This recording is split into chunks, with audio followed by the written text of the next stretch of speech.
Yani şimdi şunu ifade etmek gerekiyor ki özellikle bilgisayarın hayatımıza çok aktif bir şekilde girmesiyle, teknolojinin gelişmesiyle birlikte maalesef okuma yaşı, okuma gittikçe toplum tarafından göz ardı edilmeye başlandı. Gençler kitap okumak yerine vakitlerini bilgisayar başında ya da farklı mekanlarda geçirmeyi tercih ediyorlar. Maalesef kitap okuma belki tarihte hiç olmadığı kadar e, düştü. Yani belki kitaplar hiç olmadığı kadar yükseldi. Kitaba ulaşma hiç olmadığı kadar kolaylaştı. Ancak maalesef bu kadar kolay olmasına rağmen kitapla haşır neşir olma da tam tersine düştü. Yani ben bir genç olarak genelde İslami kitaplar okuyorum. Yani sadece İslami kitaplar değil, bazen felsefi kitaplar da okuyorum ama öncelikle İslami kitaplar okuyorum. Neden İslami kitaplar okuyorum? Çünkü ben bir Müslümanım ve Allahu Teala'nın Müslümanlara ilk emri de okudur. Lakin burada bir nüanslara dikkat çekmek istiyorum. Allahu Teala oku emrinden sonra nasıl okumamız gerektiğini de söylüyor. Yaratan Rabbinin adıyla oku ayetiyle bize okumanın Allahu Teala'nın istediği şekilde olması gerektiğini bildiriyor. Eğer biz Müslümansak doğal olarak da tebliğciyiz de.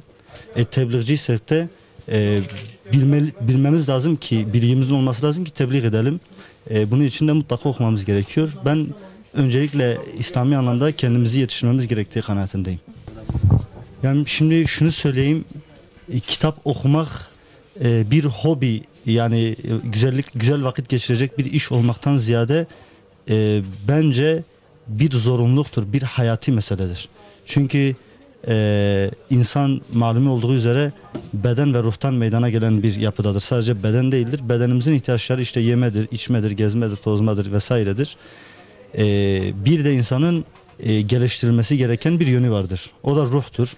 Eğer ruh doyurulmaz, sadece beden doyurulursa o ruh o bedene dar gelir ve işte bugün gördüğümüz gibi bir cinnet toplumu ortaya çıkar. Ruhun doyurulması ise ancak maneviyatla, maneviyat da büyük ölçüde kitap okumakla elde edilir.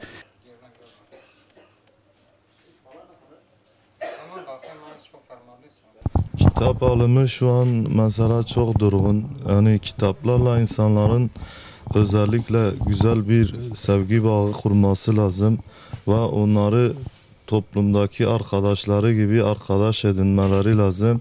Çünkü kitaplar insanın ufkunu genişletir ve onlara güzel şeyler öğretir ve hayatlarında birçok güzel adımları atmayı yaşatır.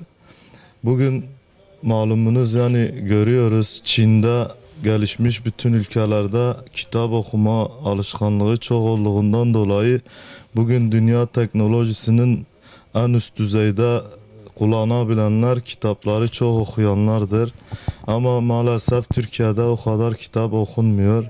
İşte gençlerin bu vakitlerini boş geçirmemeleri lazım. Boş geçen vakitlerini kitaplarla geçirmeleri lazım.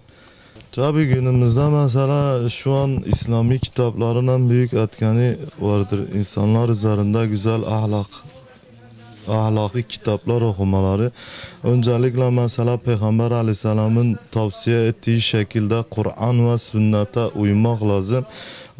Kur'an'ı bol okumak lazım, mealini okumak lazım ve tefsirini okumak lazım. Bugün Kur'an-ı Kerim'de zaten bütün insanların yaşantılarıyla ilgili içlerinde bütün sorularına cevaplar vardır. Kur'an'ı açarlarsa, okurlarsa muhakkak ki önlerine çıkan bütün sorunlara cevap bulacaklardır. Yani Kur'an'ı okumalarını tavsiye ederim ve bunun yanında Peygamber Aleyhisselam'ın ve seçkin sahabelerin hayatını okumalarını tavsiye ederim. Fıkıh okumalarını tavsiye ederim.